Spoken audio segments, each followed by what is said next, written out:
Good morning, everyone. Welcome to this Cabinet meeting. I apologise profusely for the IT glitch that has hit this proceedings for the first time ever, actually. We've never had a problem like this before, so I apologise very much for anyone who has been inconvenienced. We started away and we've covered the basic agenda items on apologies and disclosure of members' interest and so on. We've also covered the first two reports. We've just completed a paper C, which is item number 6, which was, B, which we've just completed, which was around education. We're now going to move on to agenda item 6, which is paper C, and we have joining us this morning from his home in Allendale, Colin Horncastle, who is our Cabinet member responsible for this area. Good morning, Colin.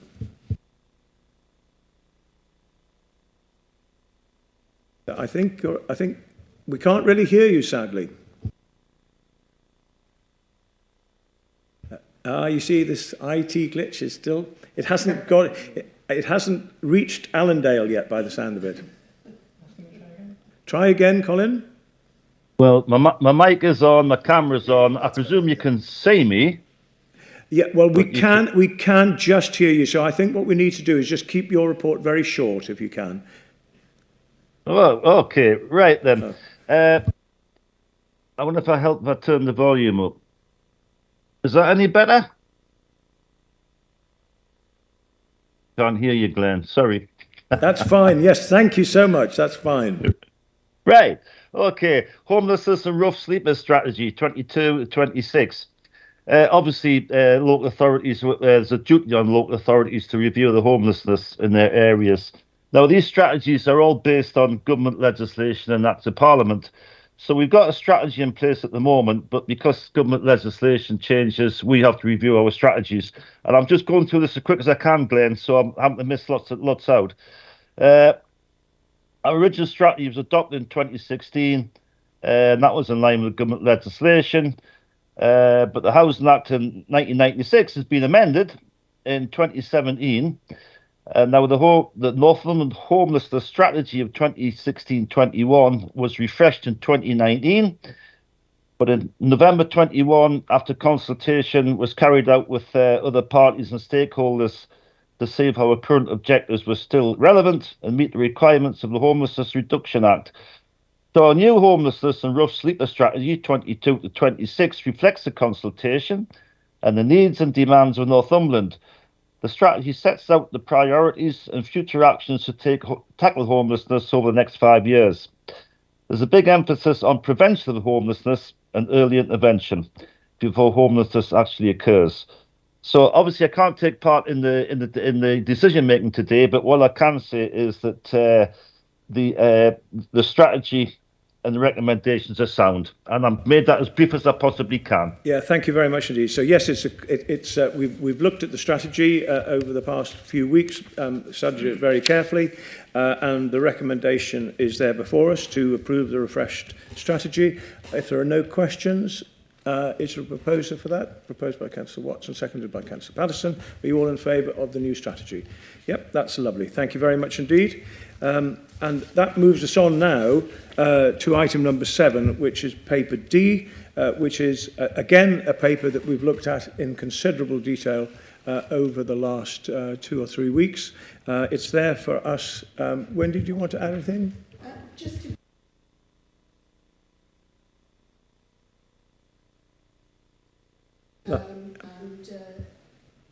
just to consider and add to if necessary. Absolutely, yes. So really important, and as I say, we've discussed this significant detail for a number of weeks now. Are there any questions before we go to the recommendations which are there before you? If not, can I ask for a proposer? Proposed by Councillor Patterson, seconded by Councillor Posjai. Are you all in favour of those proposals? Thank you very much indeed. So we move on now to another one, which we've again considered in significant detail over the past few weeks. This is the paper for our consideration and for the recommendations. Do you want to add anything before we go to the recommendations? Just to request permission to award the integrated sexual health service for Northumberland. Absolutely. So the recommendation is to authorise the Executive Director of Public Health, Inequalities and Stronger Communities to award the contract. Are you proposing that? I am. Proposed and seconded by Councillor Watson. Are you all in favour of that? We are unanimous in that. Now we move on to paper F, which is item number 9, which is the Transport Asset Management Plan Policy and Strategy 2023 update. Normally, Councillor Riddle would present this, as he is the Cabinet Member responsible for local services, but as he's not well, I'm just simply going to recommend that we applaud officers for pulling together this important piece of work, which is necessary to demonstrate our commitment to continuous improvement in highway assets. Highways assets are, of course, everything that we see when we walk on a pavement or drive along a road or look at street lights and so on. Very important to make sure that we are fully aware and fully recording condition and quantity, and therefore the level of work that we need to do on that each year. So it's an important piece of work. It's there for everyone to see. Again, we've looked at this in significant detail. The recommendation is to approve the Transport Asset Management Plan Policy and Strategy, which I will formally propose. Are there any questions before we go to a vote? There aren't. So is there a proposer for that, please? I propose it, sorry, and seconded by Councillor Posse. Are you all in favour? That's unanimous. Thank you.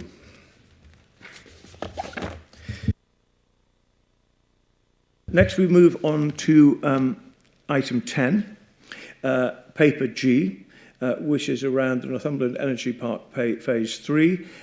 This is going to be presented by Councillor Posse, who is our portfolio holder for business. Thank you, Leader. I will be very brief about that report. It's just simply asked to agree new conditions in relation to call option or so-called buyback options, which we hold on the Northumberland Energy Park Phase 3 land, following the acquisition of British Vault by Research Industries in the recent weeks. There is a second part of that paper which will go in the private session, which is commercially confidential, and that will detail all of the conditions for that buyback clause. Yeah, thank you very much. So this basically relates to the ongoing discussions that we are having around the future of this particular site. When we originally parted with this land, we had a buyback clause inserted within it that had a number of conditions attached to it to ensure that taxpayers' money was safeguarded. That very important clause is still there. This paper basically says that we agree to look at a potential alteration to that, and the details of that are in the pink papers, because obviously they're commercially sensitive, but it outlines the absolute commitment that this administration has to see this land move on and become a fantastic site that will bring new jobs and new opportunities to all our residents across the county, wherever they live, because this is likely to be a very important employment area. So we are going to bend over backwards, as we have for the last year and a half, to make sure we do everything we can to get the employment opportunities and the confidence within that particular area to fly. And that is something that's really important to us. So this is the outline. If we agree this, that will then give us the opportunity to formally look at the buyback option and look at other matters that will allow us to play our part in seeing this site develop. So, did you propose those? Yes. Is there a seconder? Are there any questions or comments about this? There is, yes. Councillor Watson. Just to say that I'm really pleased to see this, because what it does is protect the ratepayers of Northumberland in a sensible manner which assists the ongoing building of this project. and I'm very pleased to see that we managed to do it so quickly. So well done, everybody. Thank you very much. Yes, that is true. So on the one hand, we are as entrepreneurial and supportive as we can. On the other hand, we are very cautious because this is taxpayers' money. But that compromise in the middle will allow us, I think, to play very much our part in moving the site forward. So we've had a proposal and a seconder. Are you all in favour of this? We are. So that's approved unanimously. Thank you very much.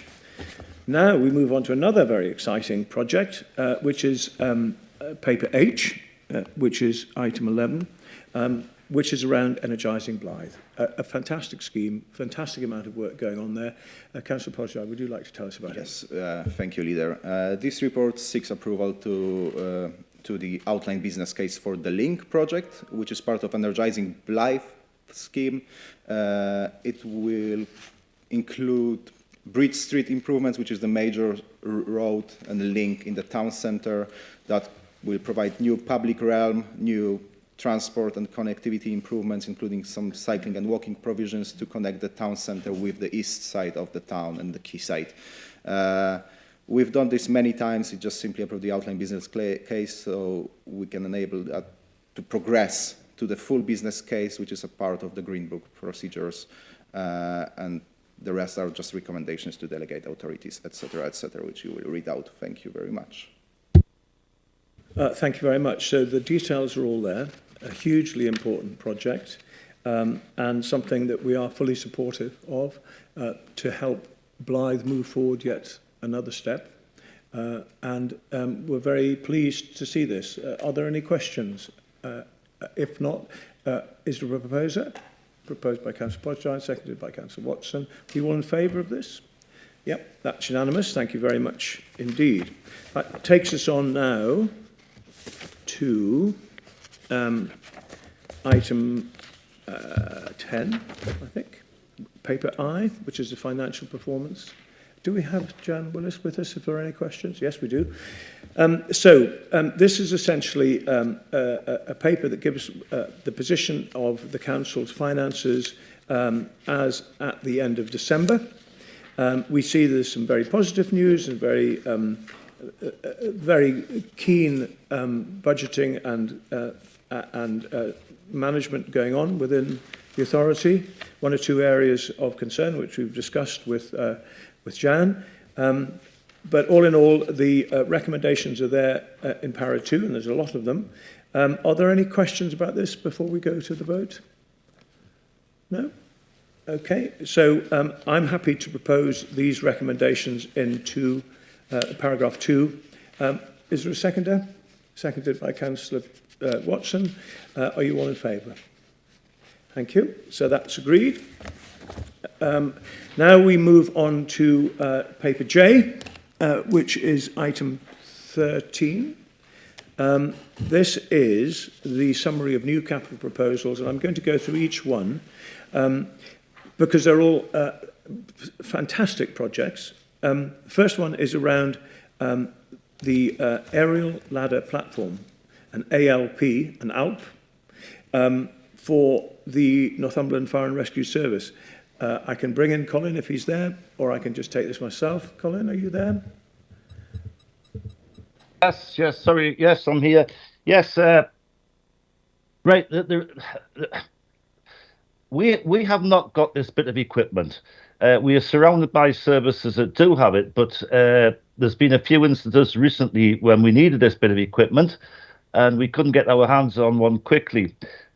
The cost of a new one is £750,000. Now, the fire officers have spent a long time searching for this bit of equipment, and at this price, it's a knockdown price. It's in excellent condition. It comes with a warranty, and it'll certainly give us the ability to handle not just the fire and rescue things, but community things as well, and for use by building inspectors who are looking at certain structures. It's a must-have bit of a kit.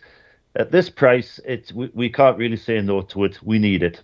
And I'll just say we have relied on Tyne and Weir, but it is getting increasingly harder to get the Tyne and Weir appliance for various reasons. So I would thoroughly recommend that we do this. Thank you very much. Yes, I'm all in favour of getting equipment at the least possible price as long as it's in good condition, so that's great. I did actually notice that there were some comments made by a fire officer around a potential idea of pulling together all the fire services. That's absolutely not what we are going to do in Northumberland. We will never agree to that. And I will be speaking to this gentleman at some stage just to kind of have a discussion about it. I'm desperately keen to make sure that we all fully support and acknowledge the great work that our Fire and Rescue Service do in Northumberland, and long may it continue. I'll take the recommendations all together at the end, so we'll move on to the next one, which is 2.2. Leader, could I just quickly come in there if you don't mind? Can you hear me? Yes. I just want to say on this very issue you talked about, the Tyne and Weir service is nothing like the Northumberland service at all. The Northumberland service is a community county council service, totally embedded in the council. It does all sorts of community stuff, and it would be a retrograde step for the inhabitants and the businesses of Northumberland if you went down the Tyne and Weir model. Yeah, absolutely. So I'll have a discussion with this gentleman and make that clear, I think, to him later on. Thank you. So the next one is 2.2, which is Cleeswell Hill Sycamore Centre redevelopment. Guy. Thank you, Leader. So Cleeswell Hill is one of our outstanding special schools within the Bedlington Partnership of Schools. This year we have received £851,000 from the government to increase our SEND capacity in the county, and this is one of the proposals which has come forward. Next to Cleeswell Hill School is an old library building, the Sycamore Centre, which is not in use anymore, and the proposal is to expand the school into that old building to give us another 30 spaces for our SEND children. Excellent. Great project, excellent news. Everyone happy with this one? Okay, we'll come to the recommendations. We'll take them all in block at the end. The next one is the Cramlington Learning Village mobile classrooms. A lot of money here. Yes, thank you, Leader. This is £373,000 to purchase 2 additional mobile classrooms. As you can see from the report, there is a bulge in population coming up through the Cramlington schools, and we need to accommodate that. As I mentioned earlier, the Department of Education is building a brand new Cramlington Learning Village, so we have designed these to be mobile, so once they're bought, we own them, and when they're not needed in Cramlington anymore, we can take them down and use them somewhere else. Yeah, that's great. And of course, these are not like porta cabins. These are very, very special, super duper classrooms, I believe. Indeed, yeah. Yeah, excellent. I'm glad about that, because at this price, we wouldn't want to be buying anything other than absolutely fantastic equipment. So great. Cramlington is very important to us and will continue to be. And it's very good that this particular establishment is going to get this resource to let it build and grow. Okay, so we're all happy. We'll come to this one at the end as well. The next one is Children's Home, the purchase of Black Close House.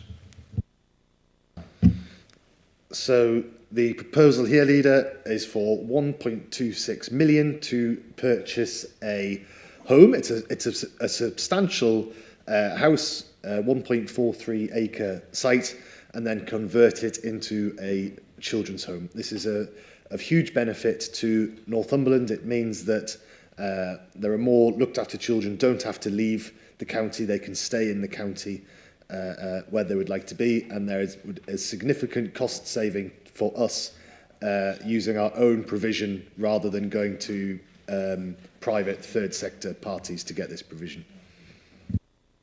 Right, thank you very much. Yes, really important expenditure here in order to, as you quite rightly say, to keep children in the county and to avoid that awful difficulty, really, often, of asking children to go out of county. So it's great investment, which I'm sure will pay for itself very soon. So everyone happy with that one? Yeah. Okay, the next one is the Local Authority Treescapes Fund. which I'll just speak on quickly, which is to approve a grant of £49,603 from this fund to allow the procurement and planting of trees across a number of Northumberland parks in just the year just bit, the bit of the year just gone, 2022-23, so that's before we get to the new year, and to agree that this is added to the capital programme. So very important piece of work. We're in the planting season now, so we need to get this approved. So I'm very happy with this one. Is everybody else happy?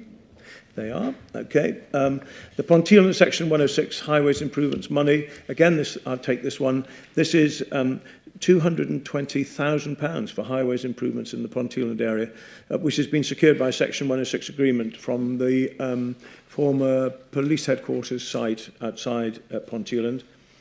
So we are going to look at how we can invest that money most effectively there, and discussions are taking place, or will take place very soon if they haven't already started, with the local members there to decide what priorities they and their residents there would like to see done with that money. So I'm happy with this, everybody else is? Yep. And that takes us to the end of the proposed expenditures.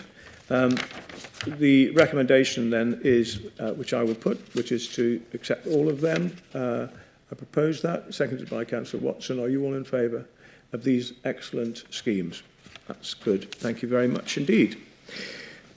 Now, this takes us on to the record of, just a moment, please. Yeah, I think that's paper K now, which is item 14. Am I right? I think. Where's L? I've got L mixed up here somewhere. Have we got a paper L? No. Okay, paper K is the next one. Yes, these are delegated decisions, as I thought. There's two of them, and these are just to note these two delegated decisions. One was around the bus service improvement plan and enhanced investment, and the second was the capital investment for schools broadband service. Both schemes of which are fantastic because we will improve broadband provision hugely to schools, and we will also ensure that